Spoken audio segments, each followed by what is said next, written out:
Bizde su bir ile mal çıgat, 11'den beri 1-2'ye çeyin, oşul kestirde uşunday idişlerge sulardı толтуруп алабыз. Роза Сыдыкова таза сууну бала кезинен бери ташып келип колдонот. Сууну үйгө киргизип, бардык шартты түзүп, эл катары күн кечирүү кыялы болгону менен айылда ичүүчү суунун тартыштыгынан ал тилеги орундалбай келет. Роза айым күнүмдүк муктаждыгы үчүн бир челекти 2-3 желим идишин сууга толтуруп коет. Кир жууй турган болсо, анда үйдөгү болгон чака чайнектин бардыгын толтурууга туура келет.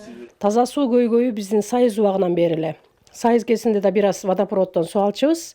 Болбосо биз нарын суудан токойдон чакалап, инибизге алып көч илип алып суу ташып чоңойгонбуз. Анан азыр деле таза суу көйгөйү бизде проблема.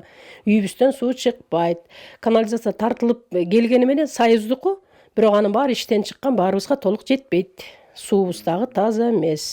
Айылда ичүүчү суу күнүнө 2-3 саат гана берилет. Ошол маалда тургундар үлгүрүп, челектерин, башка идиштерин бардыгын толтуруп алышы зарыл. Жетишпей калгандары болсо Нарын дарыясынан ташып келүүгө аргасыз. Жамбулактыктарга таза сууну конуштун түндүк жана чыгыш тарабынан насостор менен 70 метр тереңдиктен сордурулуп берилет. Бирок жер алдында суунун кору азайгандыктан күнүнө 2 сааттан берилет. Андан ашса насостор күйүп кетип, жарак сабалга келет.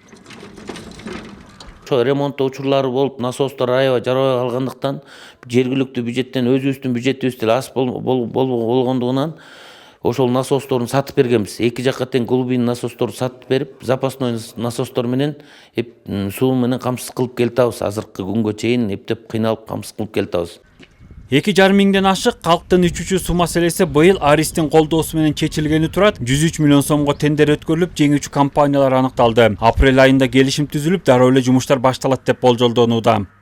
12 айдын ичинде эле бүтүрүп, жалпы элди суу менен камсыз кылабыз деп атышат. Аристин өзүнүн технадзору болот, айыл өкмөттүн өзүнүн технадзору жалдап атабыз.